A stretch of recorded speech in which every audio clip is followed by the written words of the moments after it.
Good morning, everyone. Welcome to Fireside Forestry. My name is Jen Hicks. I'm the Director of Communications and Outreach with Maine Woodland Owners. Maine Woodland Owners is a nonprofit organization that's been around for over 45 years, and its primary mission is to provide the support and resources for Maine woodland owners, small woodland owners, mostly people with family forests who are looking for support and expertise to manage their forests here in Maine.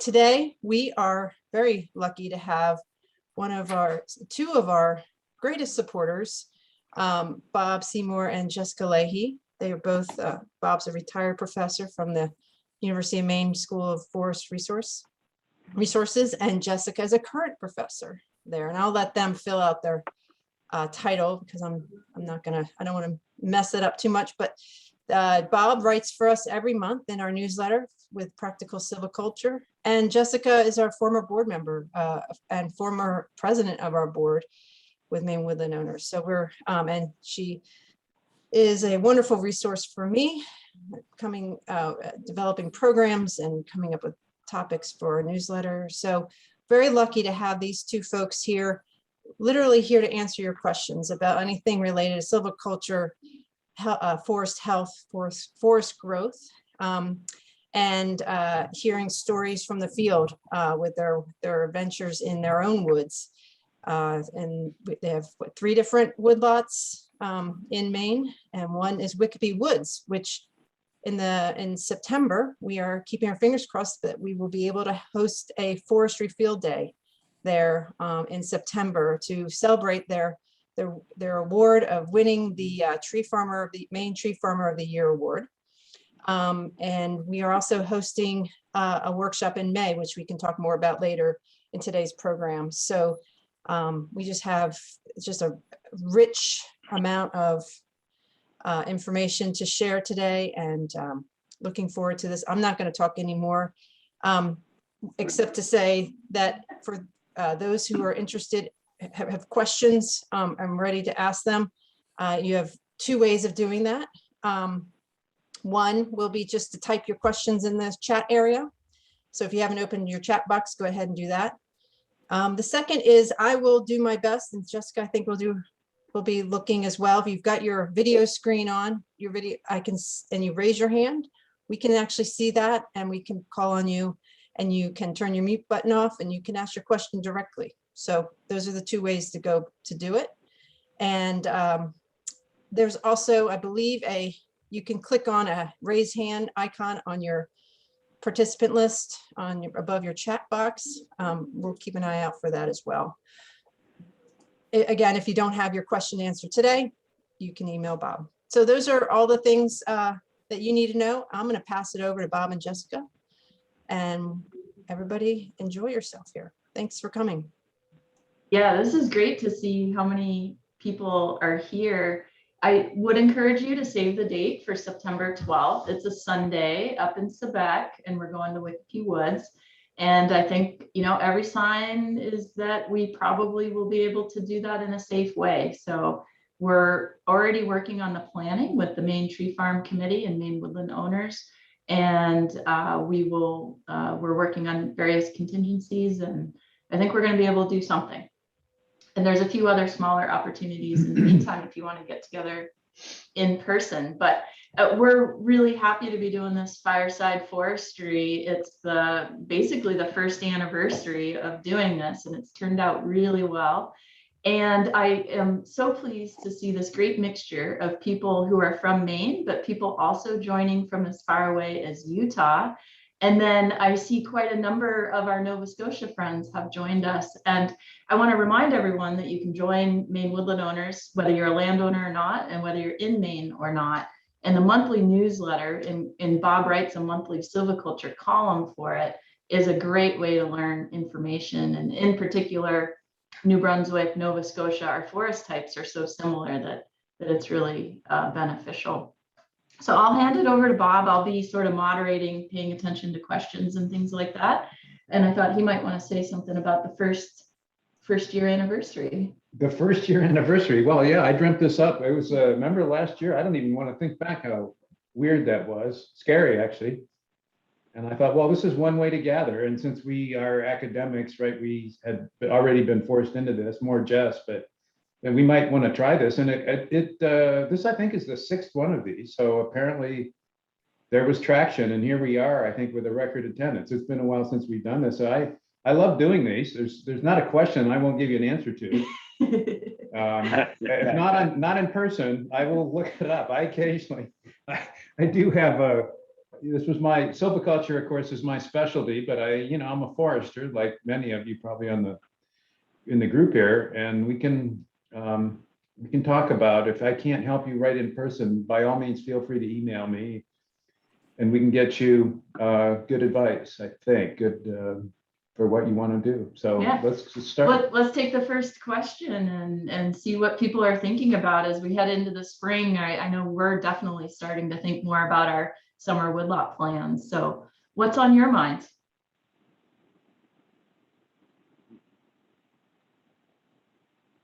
Everybody's muted, I think, so. Hi, can you hear me? Oh, Yeah, hi, Hugh. yeah, go ahead, yeah. Hugh Roth from Vinyl Haven. We have primarily here red spruce. And I have areas that seem very, where it's very common to have double trunks. That you might have a good looking tree, but when you get down on the ground and look at it, you find that there's a second trunk growing, and either you have to cut the whole tree, or I usually just cut off the secondary growth and hope for the best. But have any idea why that might happen in particular areas? These are red spruces. Yes. So they're right near these are fork trees, and they forking near the ground. Is that Yes, what you're they saying? are. And one stem are they both about the same size, or is one way bigger than the other? One is typically bigger than the other, but on the other hand, I've had multiple passes through this area, so a lot of the smaller ones have been cut, at the ground level or as low as I can. Do you know how the stand originated? Was it an old pasture, probably? Yeah, in an area where we lost all the trees to wind. So it was a blowdown. Okay, so this is a 2nd generation forest. Okay, Right. elite. Well, there goes my theory. I thought you sometimes see, we have some land at Wikipedia, the tree farm that we're hopefully can see in September. We have a stand of cedar that has a lot of multiple stems, and I think those are due to early browsing when the cedar first seeded in the old field, probably 180 to 100 years ago, browsing by animals, whatever, livestock, because there were no deer then, right? It had to have been domestic animals.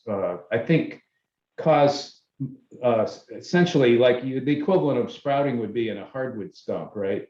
Only you kill the leader and back come multiple stems. So something like that must have happened, but in the 2nd generation stand originating from blowdown,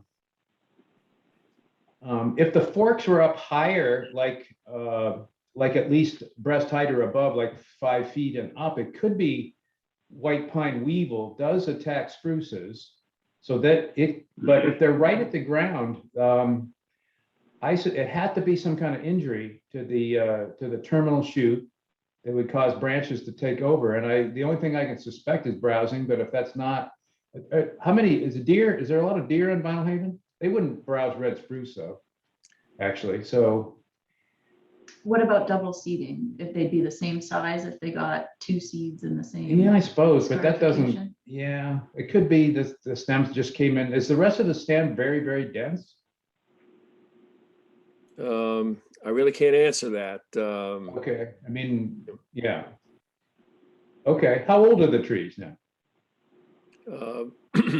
Between 5 and 12 years old, I suppose. Okay, so not very old, yeah. And also they You know, seem, I honestly can't say. But I think you're doing the right thing. Obviously, you know, cutting to a single stem using, actually, if you do it soon enough, you can use Max's clippers. Those Gardenite shears are wonderful for small stems, or small hand tools work, of course. So yes, send them to a single stem, they'll be fine. Mhm. Prune them Okay. up even. What? Thank you very much.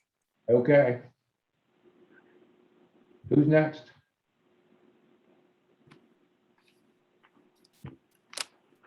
Anybody got their hand up? I don't Yeah. see. I don't know. Yeah, you can, so you can ask by unmuting or. Tom's got his hand Tom's- up. Okay. Yep, or you can Yeah. put it in the chat too. Tom, I was how are you? start. I am good. It's nice to see you both.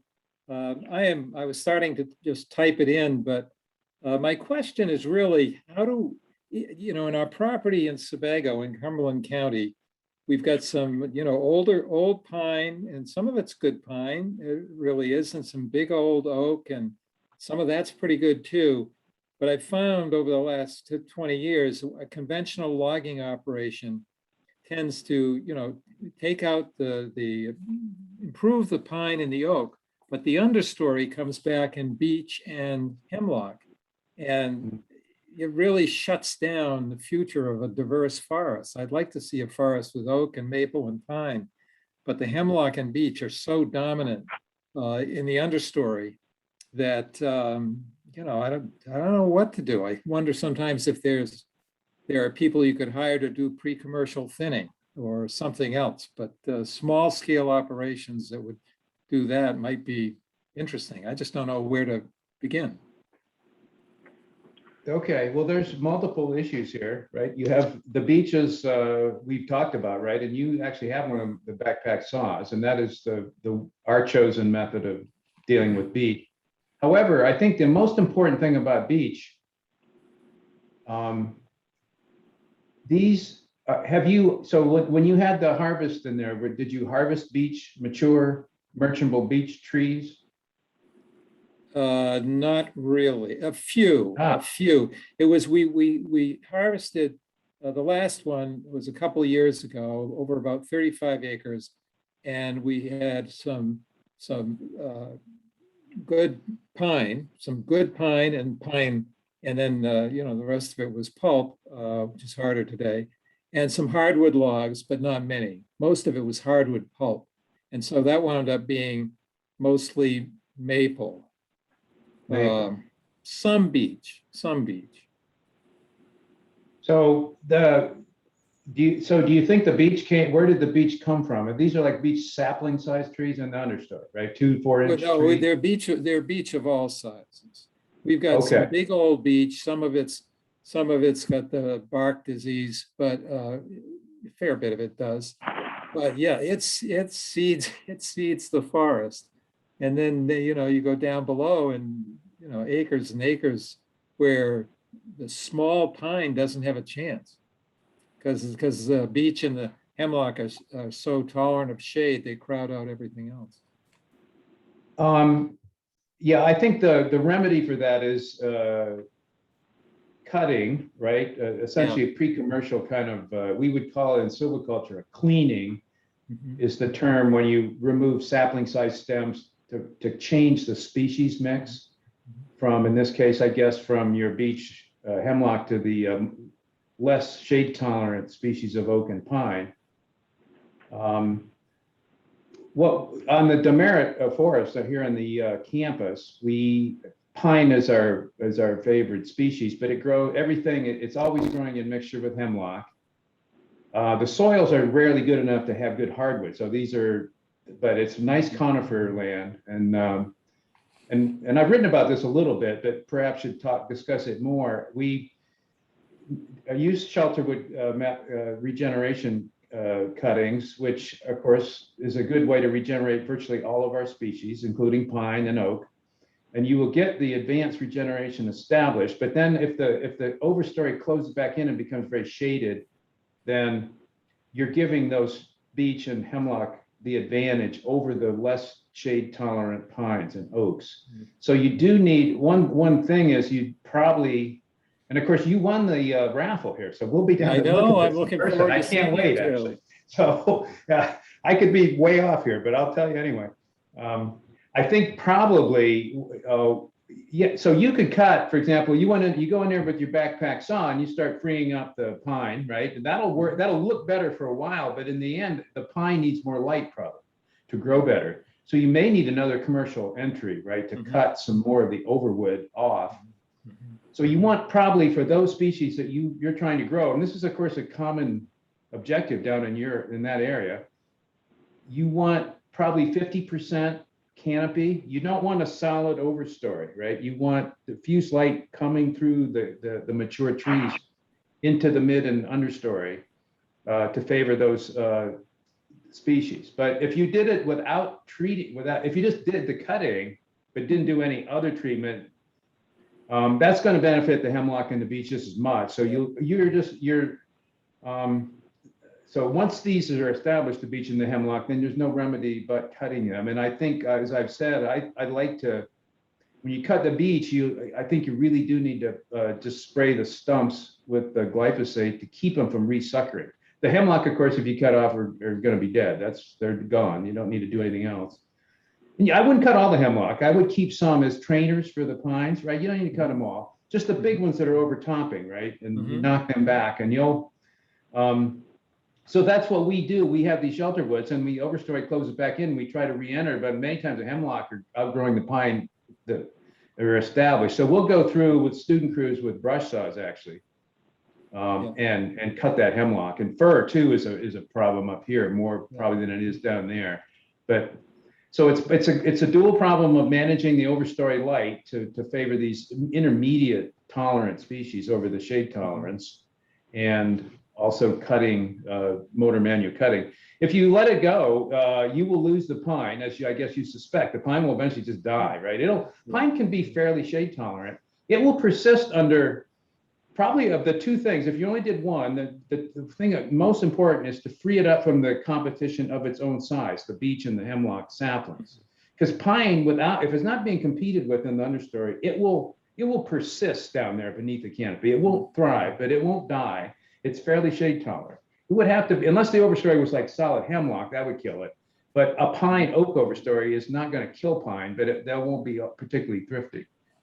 So when we come down, we'll look at the overstory and the understory. Yeah. And sounds like you need another timber sale maybe, or at least some kind of entry, maybe to take some more of your overwood off and free up your regen, because that sounds like it sort of worked, right? This is the challenge of regenerating and managing our forest.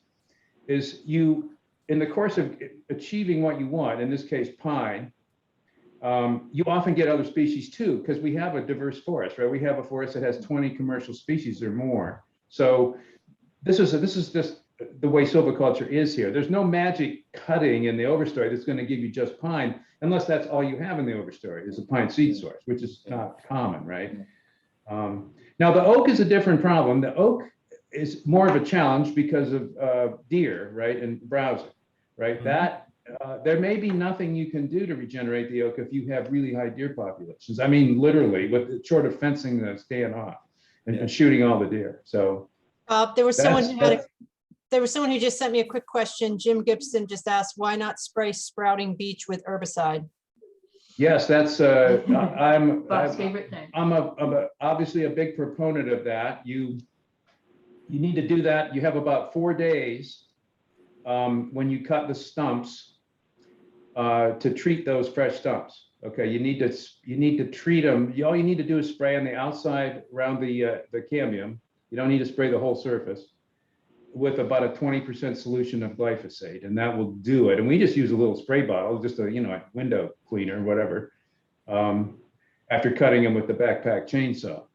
But I think another, and this sounds like I'm harping on this to people that listen to me all the time, but I think it's even more important to spray the stumps when you're doing the commercial harvest. That's why I asked Tom about, did he harvest beech? So had he gone in there and sprayed those stumps, even a few of them can turn into massive, pools of suckers, because these are all roots, right? That you run over that with a cable skidder, right? And then every place you hit those roots, you're going to get more beech suckers, right? So all you have to do is you have to be right there when the harvest is taking place, is to spray those stumps. As soon as you can do it safely, the logger's over another part of the stand.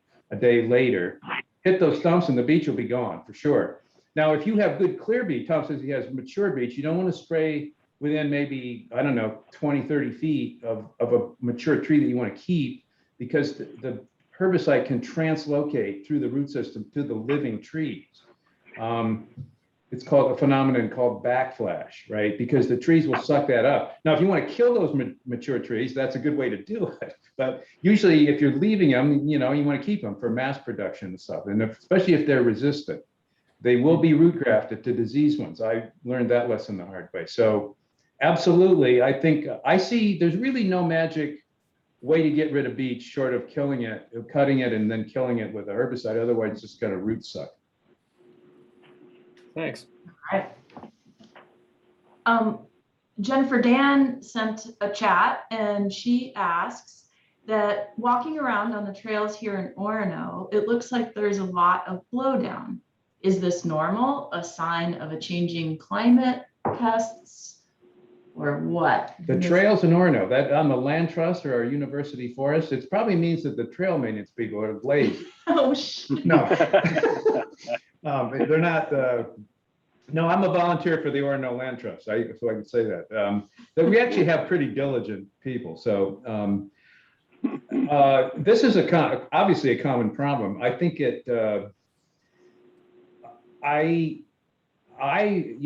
sort of hate to say this, but I do believe that we are experiencing in the last, I don't know, decade or less, many more severe windstorms than we used to have. I mean, we have permanent plots on our lands, and we've remeasured that. We just during COVID back last spring, a year ago, we went and remeasured them, maybe actually a year earlier than we would have normally, and we can, as I just wrote about, and why do you put plots on your land? Well, one reason is to track these things. So we were able then to determine that the gross growth in that 4-year period was like, even these are residual stands we just harvested, it was like 5/6 of a cord, which is really good for a recently harvested residual stand.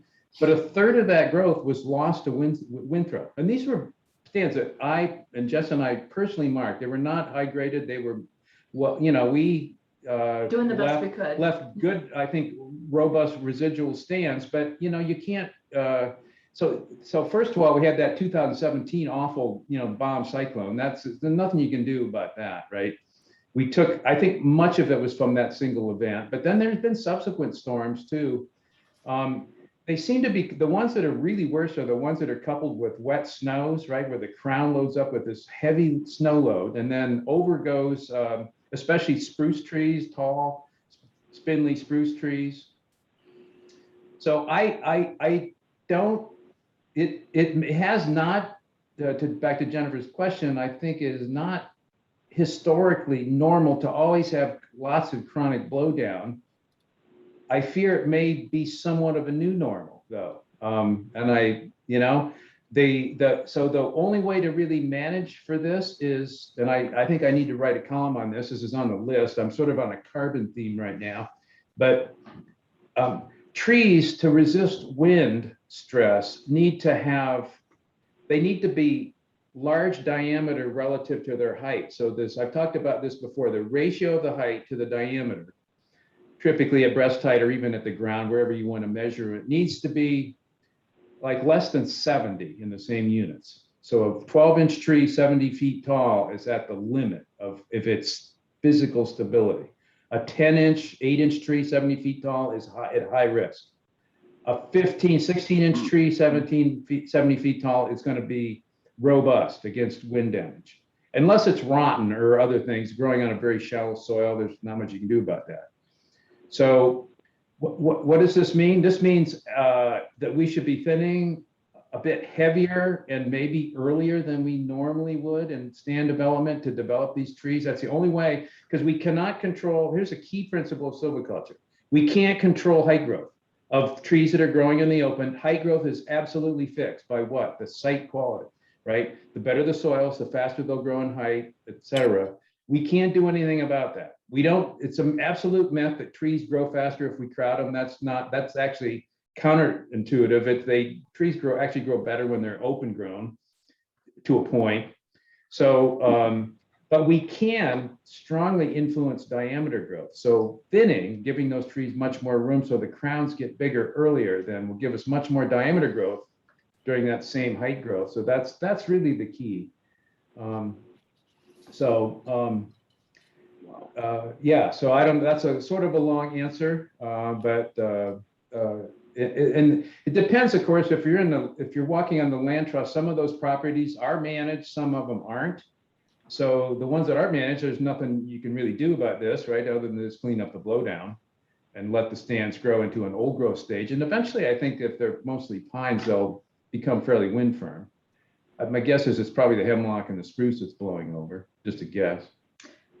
Maybe you share that story of the guy you were talking with that had the blow down there, like Norwich Walk or something we drive by, and you thought he still had plenty of stems left. Oh yes, when I wrote the column about crown recession and back whenever that was, last summer, I guess, and a chap from Norwich Walk wrote me and said that he tried this heavy thinning and he got, this was 15 years ago, in dense pine regeneration. He had an even age stand and had a heavy snow, and a lot of his residual trees that he'd left, he just rainbowed over, right? And it's like, it looked like, right, the day afterward, it looked like an awful mess. But he thinned to like a 6-foot spacing, so he had 1,200 trees per acre, right? And so I said, okay, I'm sure it looked bad afterwards, but if you didn't lose them all, you only need 100 or fewer, right? So he had literally 10 or more times the number of crop trees that you would have in a mature stand. And so I asked him, what does it look like now 15 years later? He says, well, you can't even find the damage, right? It's gone. So so some of this can be, when you thin, bad things are going to happen maybe to some of the trees, but when you in young stands, they're not going to all go over like that. Some of them will, and it pains you to see them, especially in that small gap where you have only 1 or 2 trees. That can happen, but so I don't think it would cause me to not thin. Some people say that, but I don't think that's the solution, because if you don't thin, then you get all of the trees become unstable, and then they can literally fall over.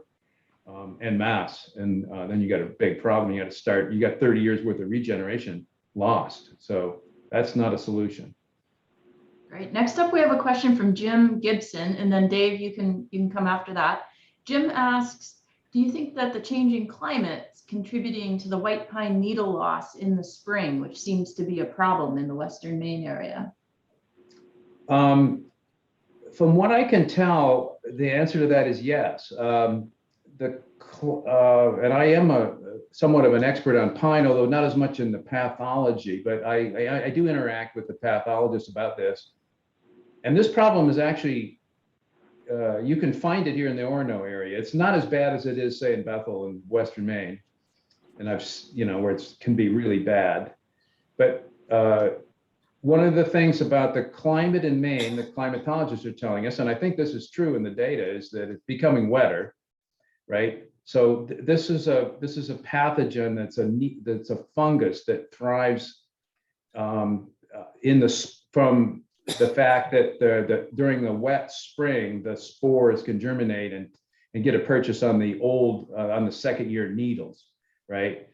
So last year, if we had the only solution to this would be a series of very dry springs, which of course would have other issues that would be negative. We wouldn't want that for, say, regeneration success. We want the moist climate can be good for that, but it is, I think, contributing to this. I don't know what we do about that. I think if you read Bill Livingston and our forest pathologist and a number of authors, Aaron Bergdahl, the state pathologist, several scientists from the U.S. Forest Service, and me, and published a guide to white pine forest health. And in there, they all agree with me that so I've long believed in this low density thinning, like we just described, but that's also good for pathology, because if you have your crowns of your crop trees are well aerated, right, instead of in a dense situation where the air is not moving. That apparently helps dry out the second year needle so that the fungus does not thrive as much.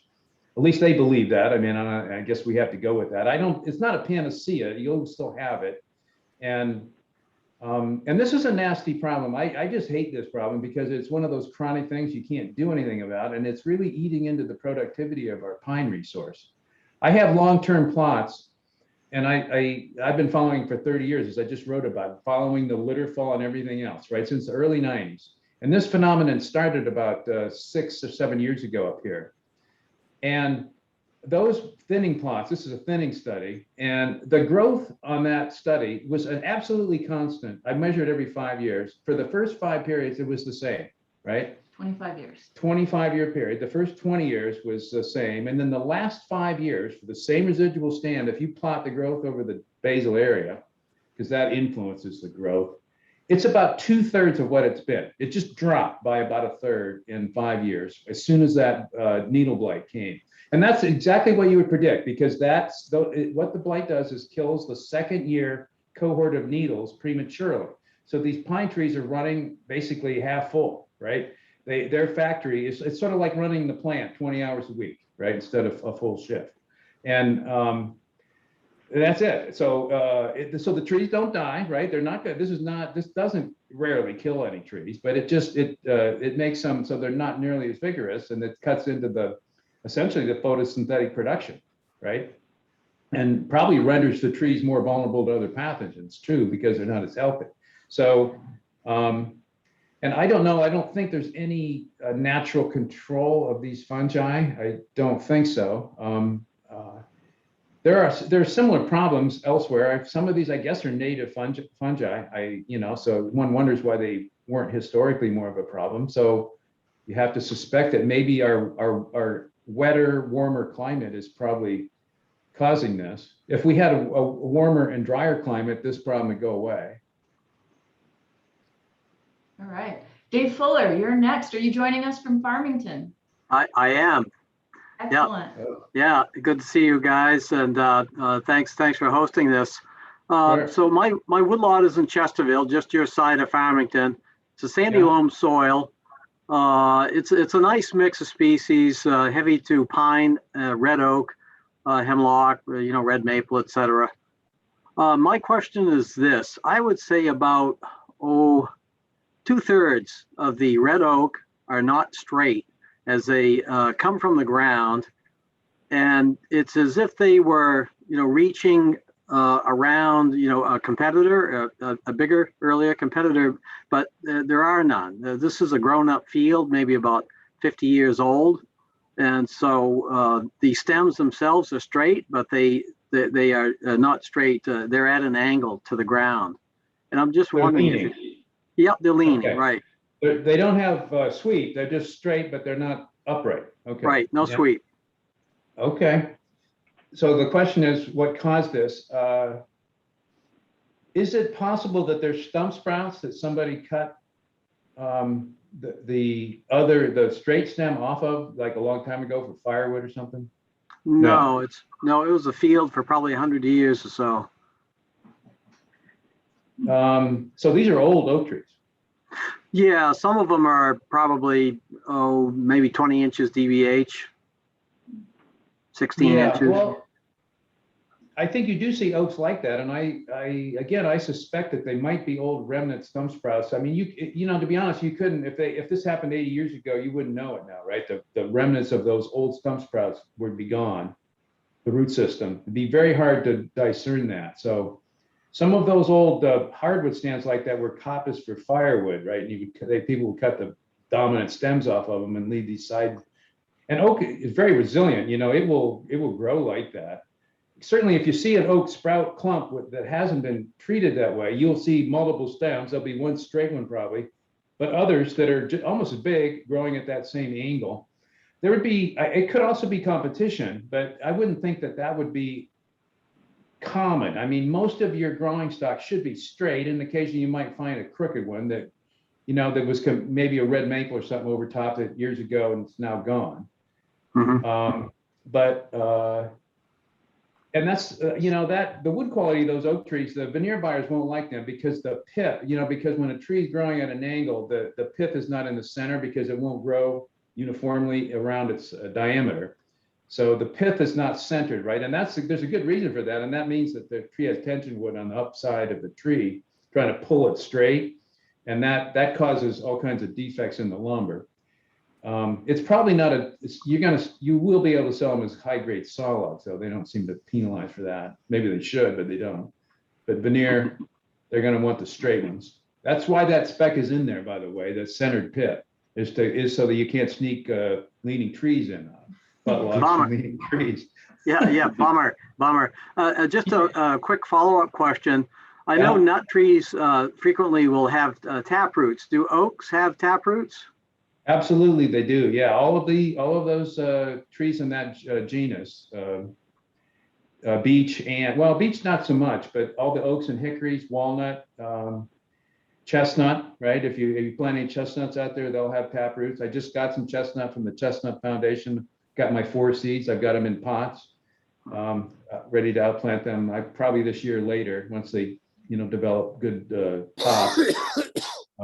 But yeah, that's right, they do. Yeah, they're going to be limited by whatever compact soil layer is down there. As I wrote about back in my soils column there, you got the basal till there. These are mostly you're in Chesterfield. That's one of the nicest places in Maine to own land, by the way. I drive through there when we go from Bethel. Let's take the shortcut or the back way around Farmington. Yeah. Right. Stop by sometime. That's beautiful land. That's got to be really productive forest land. Nice farms through there. Anyway, yeah. So, that's good luck with that. Okay. Hey, thanks a lot. I really appreciate it. Stop by sometime on your way by. Okay. Put out your tree farm sign. Yeah. So Hugh's got the next question. He writes, the apical bud of some of his red spruce get pretty messed up. They look like Hanukkah menorahs. He has a long pole pruner and cuts them back. He calls it Apical Bud Patrol. Is this helpful? So these are saplings that are way up there, then you can't reach them from the ground. Sounds like corrective pruning would be the. Yeah, I mean that. Well, it definitely says the weevils there. I think so. That looks like weevil damage, although it's just the bud. I'd have to actually see that to see what the. Send a picture, Hugh, if you can. Yeah, the spruce, unlike pine, they do look like menorahs, sort of, when because they self-correct better than the pine does. What are your principles there on corrective pruning? What do you look for if you're going to corrective prune a red spruce? What would you do? When would you do it?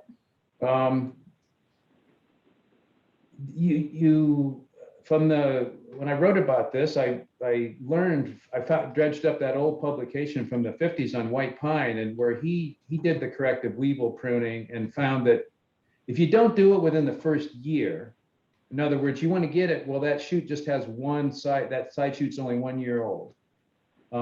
You'll get up to, what was the number, 20 some degrees self-correction, but if you wait 2 or 3 years, you got a big slingshot fork, it's not very effective, right? That tree's still going to have that fork for a long time. So it's sort of like spraying the beech stumps. You got to be vigilant. You don't have to do it within days, of course, but within the year, I guess I would say, yeah, prune out and always favor the straightest one. But if there's a little crook there, you'll have the crook, but once that tree begins to grow later on, that you'll never see that, right? That'll be buried in the pith, and the low quality wood is there.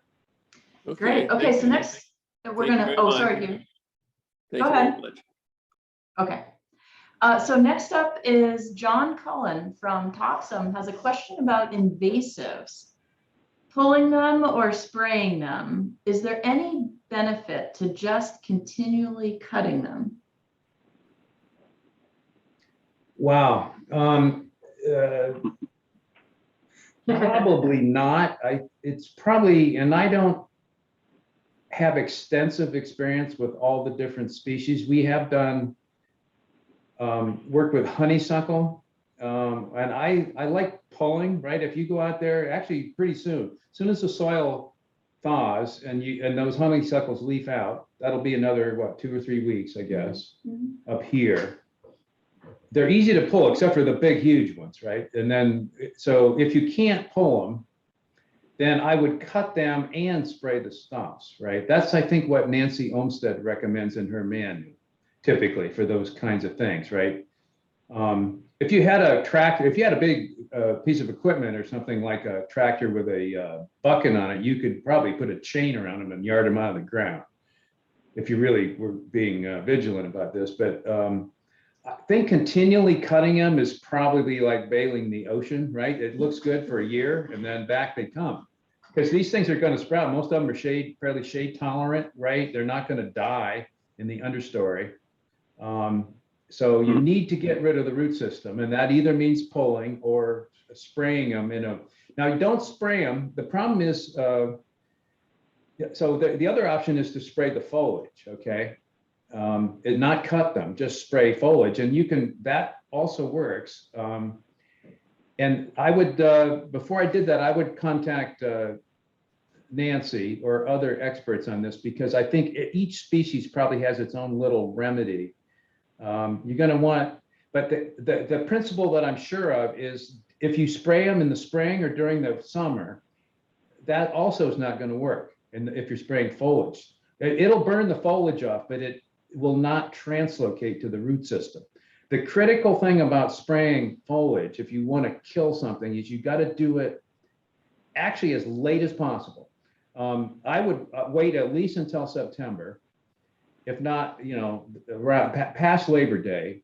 By then, all the deciduous plants, all of our hardwood trees and these invasive shrubs and herbaceous stuff are perennial stuff, right? That's going to go dormant and then regrow next year, is busily translocating from the foliage back to the root system.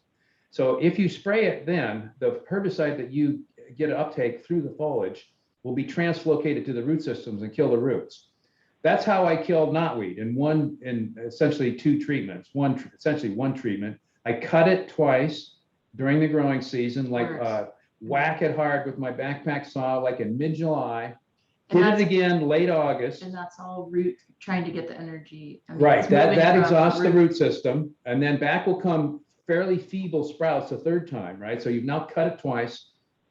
Second one like mid-August, and now you'll get another population of sprouts, which are perfect size. They're like a foot tall instead of 5 feet tall, and you can then you go in there and wait as long as possible. End of September, spray that with about an 8% solution of glyphosate in water, and that will just absolutely knock the knotweed out of the system. People say you can't kill knotweed. I can take it out in 1 year. Yeah, you'll have to go mop. I can take 95% of it out in 1 year, more 98%. I have to go back and mop up because you just can't. You just miss stuff, right? It's not perfect, but then you go back and mop up and it's gone. And people say, I can't do it. You can come to Orange. I'll show you multiple places where the knotweed is gone. But then if you leave your 5%, so you get 95% of it, but there is 5% that comes back the second year. And if you don't follow up on that second year with the mop up, right, you'll be back to 100 in 3 years. In a few years. Yeah, I think, but you do have, that's right. You do need to mop up, right? And yeah. So I want to add the Maine Forest Service and Nancy Olmsted's group, who is the Maine Natural Areas Program. They run the invasive plants. They're partnering. I'm not 100% sure on the funding source, but very soon in May, they're running what's called the Invasive Plant Academy for foresters. And I'll be doing that.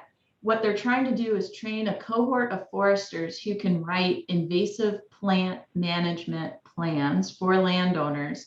And then they've got funding in hand to hire contractors for invasive plants. You have to have your invasive plant plan written by a forester, and then that gets you access to this cost share source for using contractors, because that's really nice. Like our honeysuckle problem is so bad that it's overwhelming for even the two of us with our tenacious attitude towards woodlot work. It's just overwhelming. So, to be able to have a little bit of resources to have someone come to your land is, so keep your eye out. So the foresters are getting trained in May, and then summer and fall will be when they'll be out there. And I think there's going to be a call for landowners who want these plans. So Yeah. That's really exciting news. And I'm sure it'll be in Maine Woodland Owners newsletter. Pay attention for that because it's coming this summer. Okay, who's next?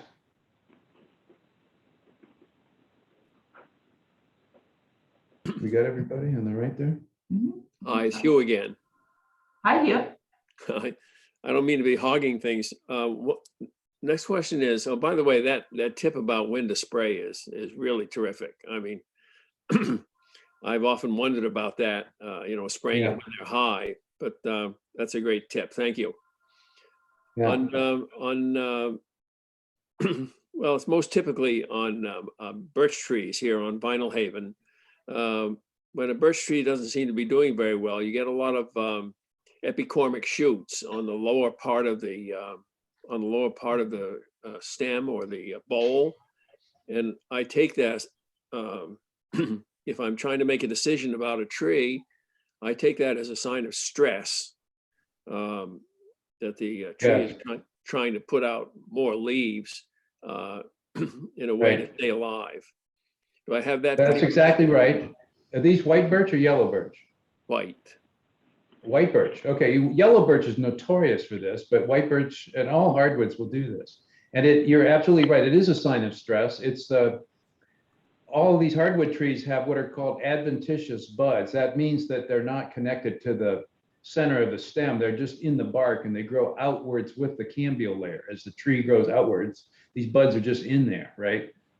So they're on the surface of the tree. There's no pith trace back to the center. So they're not like a branch that's formed, it would form a knot, right? So if the tree is stressed, which means that usually the common natural stress is a defoliating insect. So something like what would be defoliating birch on Vinyl Haven? Does the brown tail hit birch?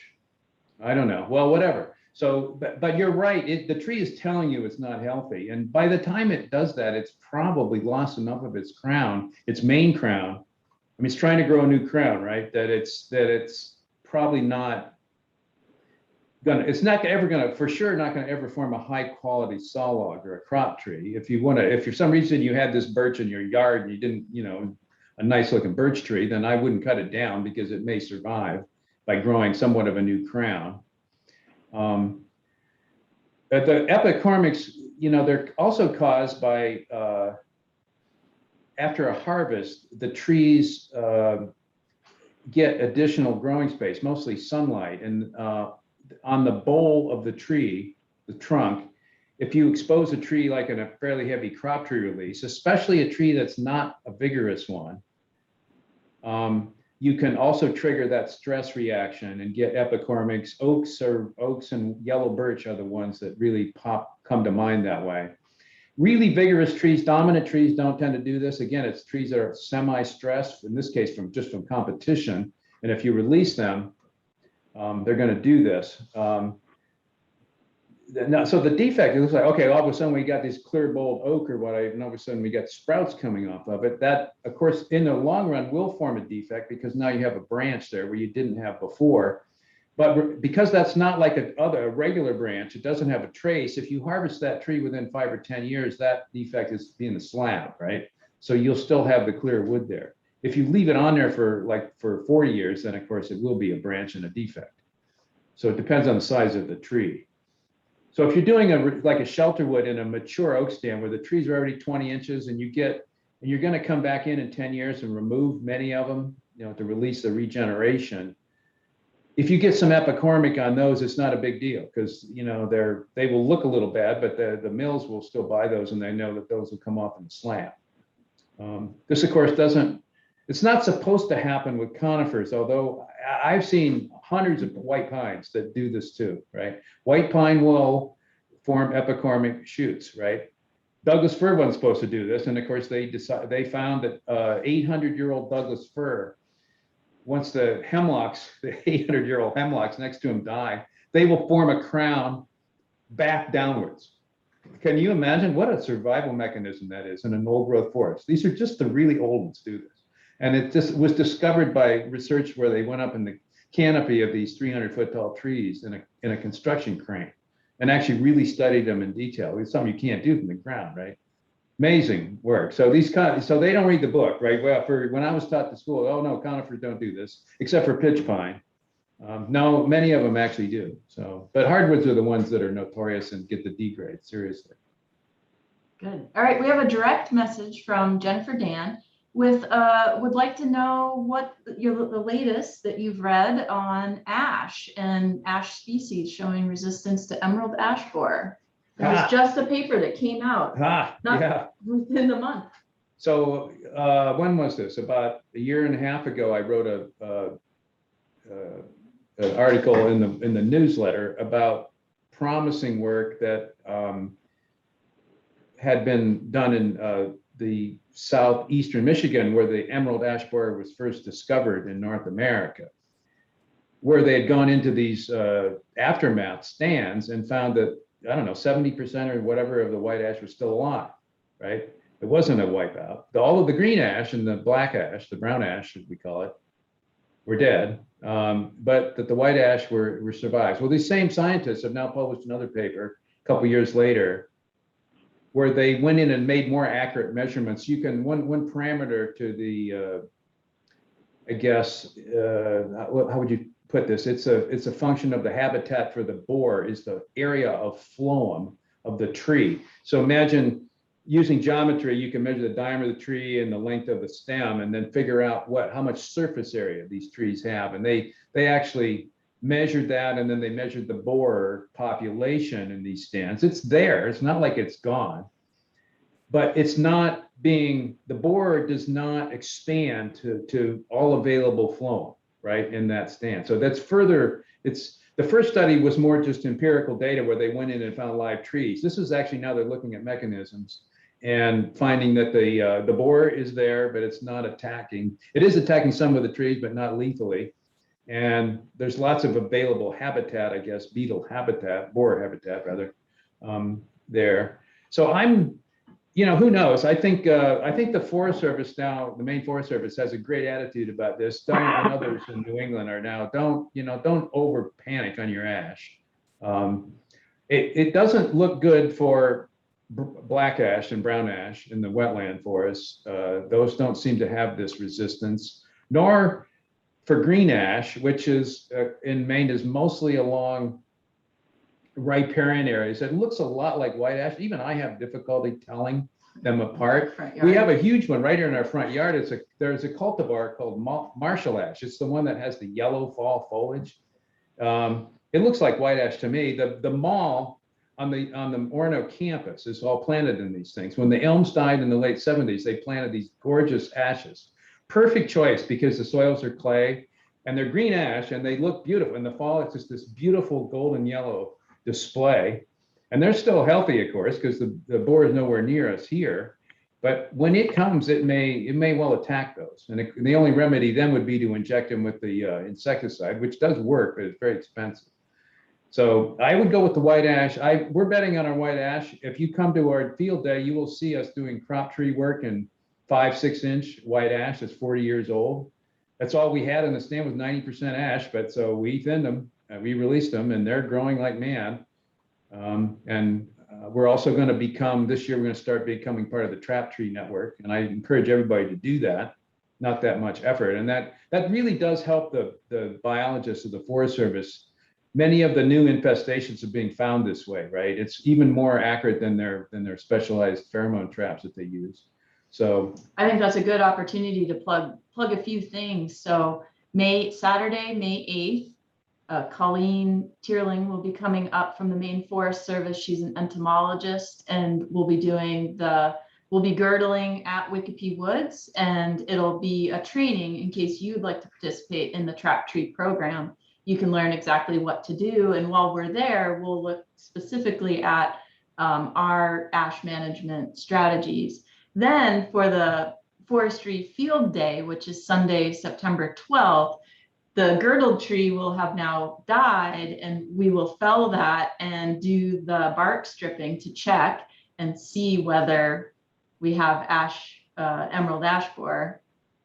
And if we find emerald ash borer on this woodlot, I probably will have to Yeah. be carted This off for could the be- rest of the field day. I will this not might be a happy fellow. ruin the field day, but Yeah. you know what, it's like the, when they went to King Tut's tomb, but Right, this will had the big be, unveiling. right? yeah. Yeah. um, Hopefully the- it won't be that dramatic. The other thing I wanted to mention in our remaining time is Bob's mentioned a couple of his silviculture articles that he wrote about, including this one on emerald ash borer. And if you go to the Maine Woodland Owners website and then the members only page, you can access the newsletter archive. Also in there, there's a direct link to Bob's YouTube channel.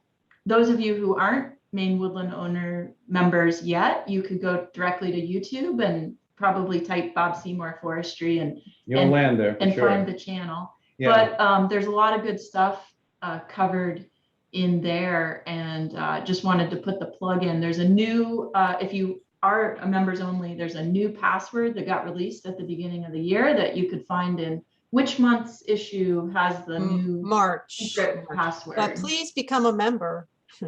Yeah. Yeah. If you're not. I think most people are in this group. Yeah. Yep. So check your March newsletter for the password to get access to the members only. Yeah. Any final words you want to say, Jen? I'll have more information about the May 8th program quite soon. It's also registration will start, within the next week or so.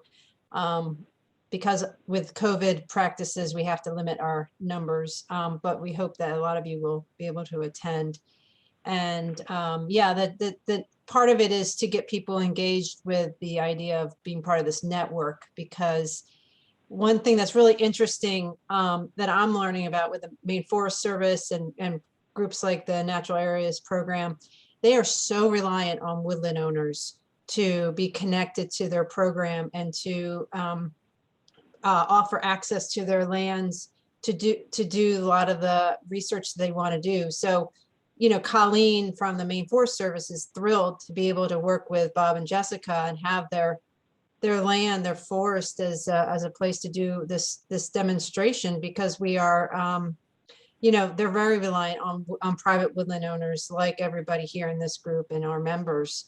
So we try to feed the woodland owners in our world information about connection, because the state foresters are so thirsty for that connection. So I'm hoping that over the next year, certainly this pandemic is giving us this perspective that it's really important that we stay connected and we can learn off each other. And that's why these programs exist. So that was the 30,000 foot view of this situation. But so Jess and Bob really are a treasure, because Wickeby Woods is, I don't know, one of the most studied private woodlot there is. I mean, these two know their woods, every inch of their woods, and it's like their children. They just know what to expect, and are always surprised to see new things. And it's, I do think we really actually interesting. visited the woodlots more than Bob's grandkids last year. So Yeah, that was hard, although I did just see him last Yeah. weekend, thankfully. Yeah. yeah. So anyway, we'll have more information on our website. Please become a member if you're not. Then you'll have access to the members page, and the newsletter. We try to keep it full of information for woodland owners to keep plugged in with these interesting programs and the money that's becoming available to do this type of research and practices to maintain healthy woods. Great. Thank you all very much. And we'll see you somewhere, somehow. Thank you for Yes. coming today. Yep. And again, send Bob his any questions you might have. And thank you, Bob and Jess, for doing this. And we'll do it again. I think May, maybe. We are Sure, at the end whenever. of March. Yeah. Maybe May. Yeah, Okay. So happy to everybody do so. keep an eye out for the next Fireside Forestry. And everybody have a great weekend. Enjoy this weird spring weather. Yeah, go out Bye, there and do everyone. lots. Bye. Bye-bye. Bye-bye.